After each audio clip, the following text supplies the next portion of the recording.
بسم اللہ الرحمن الرحیم۔ السلام علیکم، میں ہوں محمد اکرم کھوسو۔ اسحاق ڈار کو پاکستان کا ڈپٹی پرائم منسٹر بنایا گیا ہے and he has become the fourth deputy prime minister in the history of Pakistan. پہلے تین کون سے تھے ان کو بھی سمجھتے ہیں۔ اسحاق ڈار پی ایم ایل نون کا ایک بہت ہی امپورٹنٹ فگر ہے، ایک حصہ ہے۔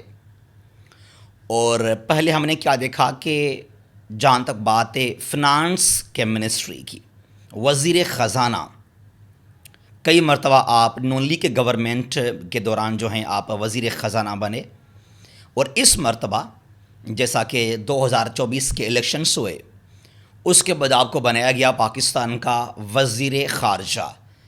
Currently he is also serving as the 38th foreign minister of Pakistan. اور اس کے ساتھ ساتھ کل یعنی کہ 28 اپریل 2024 کو جو ہے آپ کو بنایا گیا ہے ڈپٹی پرائم منسٹر۔ اب اگر دیکھا جائے تو پاکستان کے جو آج کل حالات ہیں، جو پرابلمز ہیں، نہ صرف اکنامک پرابلمز اور کرائسس بلکہ political instability, social unrest, weak foreign policy, diplomatic crisis, تو اسحاق ڈار صاحب نے یہ عہد کیا ہے، یہ کہا کہ ہم انشاءاللہ مل کر پاکستان کو ان تمام مسائل سے باہر نکالیں گے۔ تو شہباز شریف آج کل ہمارے وزیر اعظم ہیں اور ڈپٹی پرائم منسٹر بنے ہیں کل اسحاق Dar to assist the P M of Pakistan. اب کیا آپ کا موقف ہے؟ آپ کیا کہہ سکتے ہیں کہ کیا پاکستان کو یہ جو ہیں مل کر تمام کرائسس سے، تمام مسائل سے باہر نکالیں گے؟ Can Ishaq Dar, can P M L نون اور this P D M 2 can it lift Pakistan out of these crisis? ایک بہت ہی بڑا چیلنج، ایک بہت ہی بڑا سوالیہ نشان بھی ہے یہ۔ اچھا، اس کے بعد یہ پہلے بھی ایسا ہوا، it is not the first time that ایک جو ہیں ڈپٹی پی ایم کو اپوائنٹ کیا گیا ہے، یہ پہلے بھی ایسا ہوا 3 مرتبہ، اور اسحاق ڈار جو ہیں پاکستان کی ہسٹری میں 4th ڈپٹی پرائم منسٹر بنے ہیں۔ The first one was my favourite, ZA Zulfikar Ali Bhutto, Zulfi the great. 7 دسمبر سے لے کر 20 دسمبر 1971 کی بات ہے یہ۔ Only for 13 days Bhutto was appointed as deputy P M of Pakistan. اور یہ وہ دور ہے جب آپ کے وزیر اعظم تھے Nurul Amin, the person who served Pakistan as prime minister for the shortest period of time, only for 13 days۔ اور یہ دور ہے جنرل یحییٰ خان کا۔ تو 7 دسمبر سے لے کر 20 دسمبر 71 کی بات ہے، تو بھٹو وہاں تھا پاکستان کا پہلا ڈپٹی پرائم منسٹر۔ اور 20 دسمبر 71 کے بعد کیا ہوتا ہے کہ ذوالفقار علی بھٹو بن گئے پاکستان کے صدر، اور نور الامین کو بنایا گیا پاکستان کا vice president, the only vice president in the history of Pakistan. 20 دسمبر 1971 جو 13 اگست 1973 وہی صرف بنے پاکستان کے وائس پریزیڈنٹ تاریخ کے اندر۔ اور second deputy P M Begum Nusrat Bhutto, the wife of Zulfi and the mother of محترمہ Benazir Bhutto, the mother of Mir Murtaza and Shahnawaz Bhutto. تو جب محترمہ بنی تھی وزیر اعظم، یہ 88 کی بات ہے 90 تک، تو 31 مارچ 89 سے لے کر 6 اگست 90 تک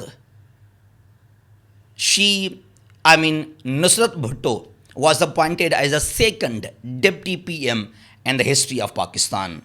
اور تھرڈ وہ بنے چودھری پرویز الہی، پاکستان کے تاریخ میں جو ہیں 3rd deputy prime minister Chaudhry Pervaiz Elahi. یہ بات ہے پیپلز پارٹی کی، 2012 کی بات ہے یہ۔ اور جب پیپلز پارٹی نے بنایا تھا پرویز اشرف کو اپنا وزیر اعظم جب ڈسکوالیفائی ہوئے تھے گیلانی صاحب، اس کے بعد کی بات ہے یہ. تو 25 جون 2012 کی بات ہے یہ. 25 جون 2012 سے لے کر 16 مارچ 2013 تک Chaudhry Pervaiz Elahi was appointed as a third deputy PM in the history of Pakistan. اور ابھی جو ہیں بن گئے ہیں Ishaq Dar the fourth deputy PM in the history of Pakistan. اور یہ 28 اپریل، یہ کل کی بات ہے، جو ہے آپ نے حلف اٹھا لیا ہے. اب اگر دیکھا جائے تو پاکستان کے اندر ہمارے پاس وزیر اعظم ہے، صدر ہے، وزیر خارجہ، ایک بڑا سا کیبنٹ. کیا لازمی ہے کہ اس مرتبہ، پہلے جو بھی تھے تو انہوں نے کیا کیا اور آج یہ کیا کرے گا پاکستان کے لیے؟ تو کیا یہ ایک صحیح اسٹیپ ہے؟ کیا ایک صحیح فیصلہ کیا PML نون نے یا PDM کے اس گورنمنٹ نے، یا یہ PDM کے اندر کوئی دراریں پیدا کرے گا، کوئی کلیش ہوگا یہاں پر اس گورنمنٹ کے اندر کہ میرے پارٹی سے کیوں نہیں بنایا گیا؟ یہاں پر بہت سارے جماعتیں ہیں تو شکایات بھی ہوں گے کہ بھائی آپ پہلے بنے ہیں، وزیر اعظم بھی PML نون سے ہی ہے، ان کے بہت سارے منسٹرز بھی ہیں، اور ہم سے کیوں نہیں بنایا گیا؟ تو PML نون سے کیوں؟ تو یہی تو بڑا پرابلم ہے نا کولیشن گورنمنٹ کو لے کر.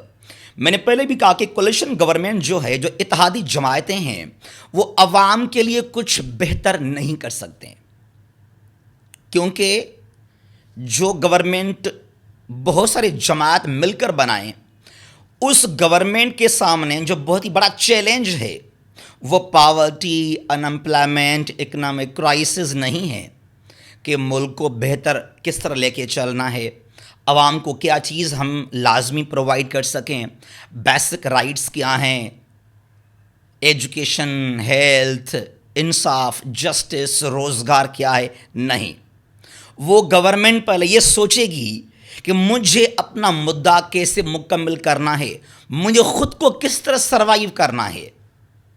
پہلے جو میرے اتحادی ہیں، مجھے پہلے ان کو تو خوش کرنا پڑے گا نا. کیونکہ یہ گورنمنٹ کھڑی ہوتی ہے 1-2 سیٹوں کے اوپر، ایک پرانی دیوار ہے، آپ ایک اینٹ باہر سے کھینچ کے نکالیں گے نا تو پوری بلڈنگ، پوری دیوار وہ گر جائے گی. تو یہ گورنمنٹ تو کولیشن ہے، یہ کچھ کر نہیں پائے گی، جو پہلے بھی اس نے کچھ نہیں کیا. لیکن ہماری دعا ہے کہ انشاءاللہ اللہ کرے کہ ایسا ہو کہ گورنمنٹ کچھ کرے پاکستان کے لیے، پاکستان کو مشکلات سے نکالا جائے. لیکن ایسا مجھے نہیں لگ رہا. تو آپ کیا سمجھتے ہیں؟ کیا کہ یہ بہتر اسٹیپ ہے کہ اسحاق ڈار جو وزیر خارجہ بھی ہیں اور اب آپ کو بنایا گیا پاکستان کا ڈپٹی پرائم منسٹر، تو کیا یہ اسٹیپ صحیح ہے یا غلط ہے؟ آپ ذرا اپنا موقف پیش کیجیے گا. جہاں بھی یہ خوش رہیں. اللہ حافظ. پاکستان ہمیشہ زندہ باد.